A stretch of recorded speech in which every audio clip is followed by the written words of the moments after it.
When the DS brand was branched off from Citroën, they wanted to turn it into a luxury French brand that could rival all the big German brands like Mercedes, Audi and BMW. Well, unfortunately, that hasn't actually happened, with the DS3 in its second generation not being popular and the DS9 vanishing very quickly. The DS4, on the other hand, was a unique car and did well against other DS cars. Well, with the introduction of a new direction for DS, the DS number 8, DS has given the DS4 a facelift and a new name change. Welcome to the DS number 4 Facelift. Let's have a look to see what it is like. Welcome to Everything Cars and More.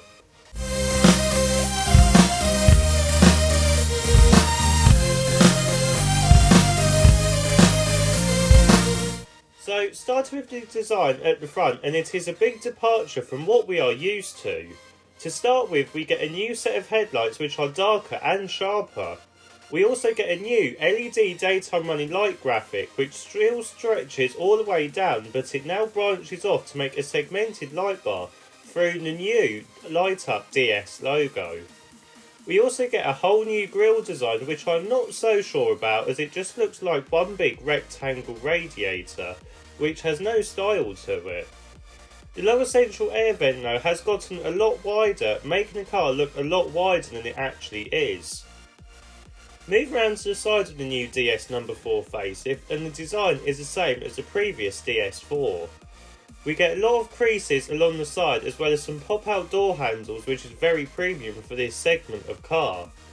We also get some nice new wheel options and colour options too. It has a very unique design from the side. What do you think? Let me know in the comment section below, and whilst you are at it, don't forget to like and subscribe. Moving around to the back of the DS number 4, and there isn't as many changes as you might think at first.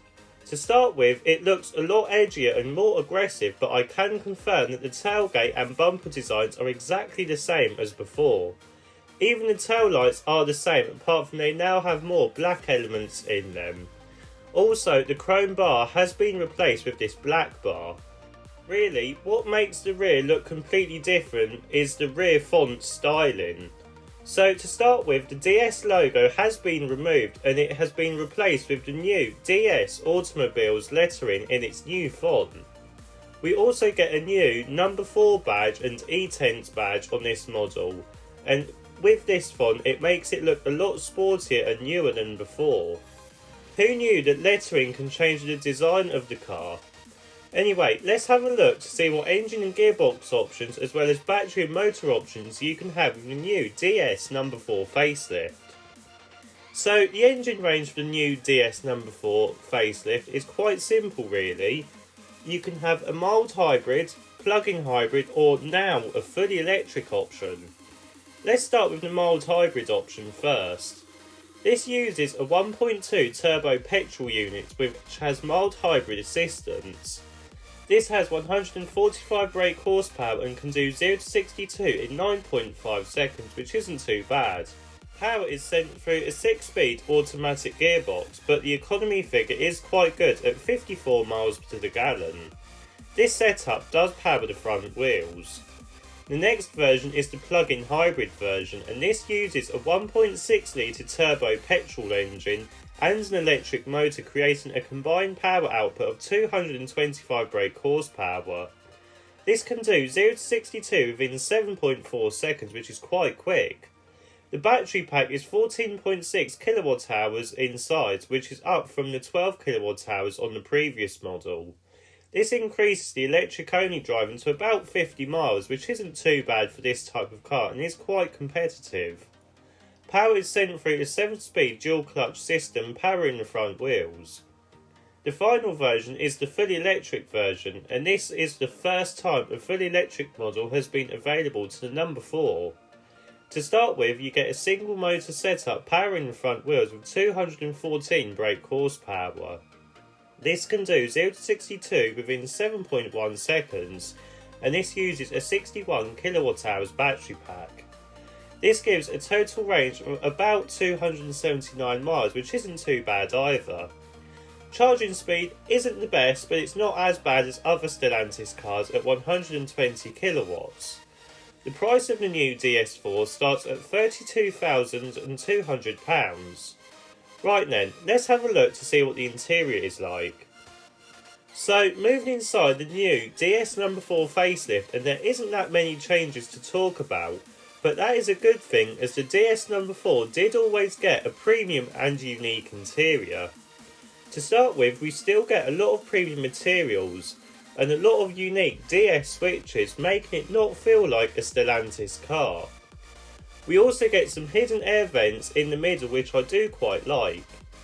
The infotainment system is the same as the pre-facelift model, and it does work quite well and is easy to use once you have set it up how you want it, as the home pages can be designed how you want. The instrument cluster is also easy to use and read, and it can be controlled with the buttons on the ends of the stalks. There is some customization to it, but it isn't as good as older Audi instrument clusters, which would have been nice. The steering wheel has a nice premium design to it, as well as physical buttons, which is rare to see nowadays. The centre console has also been updated slightly, which is the only thing that has actually changed in this car. Unfortunately though, DS has removed the central screen that could have been used as a trackpad. This is a bit of a shame really, as I did find it quite unique, but ultimately most people never used it, so now it has been replaced with this little storage area. Finally, the seats are supportive and comfy, which is great, and they are also supported by the AGR group, which is even better. Overall then, this does have the best interior compared to the Peugeot 308 and Vauxhall Astra. Right then, let's have a look to see what the rear seats are like. So, moving into the back of the DS No4, and the premium materials continue in back, which is nice. There are a few cheaper plastics lower down, but I can forgive that as it does share those with the other Stellantis cars. Legroom is only just okay if I sit behind my 6'2" self, but most cars in this segment are like that. Headroom isn't as good as other cars though because of its sloping roof compared to other models like the Golf for example. You do get your own air vents, USB-C ports, heated rear seats and an armrest now, which is good. Right, let's have a look to see what the boot space is like. So, opening the boot to the No4, and you are welcomed with a 430 litre boot space, which isn't too bad, but this is only for the mild hybrid model. You see, if you go for the plug-in hybrid version, then it does decrease down to 360 litres, and for the electric model, it does weirdly increase to 390 litres.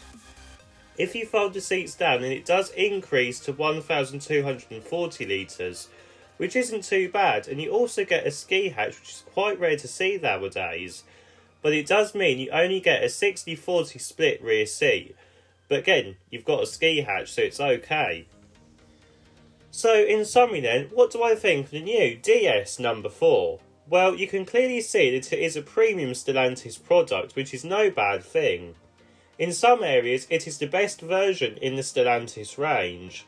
Both powertrain options are also quite good. Now, can I see this car rivaling a Mercedes, Audi or BMW? Maybe not quite, but that can also be seen as a good thing.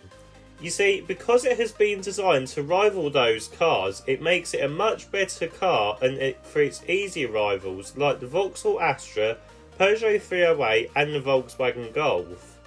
I would buy this car over all of them.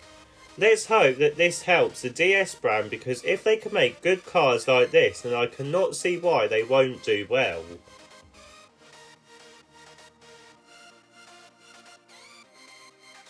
So, what do you think of this car then? Leave a comment below, and whilst you're at it, don't forget to give a like and subscribe to Everything Cars and More.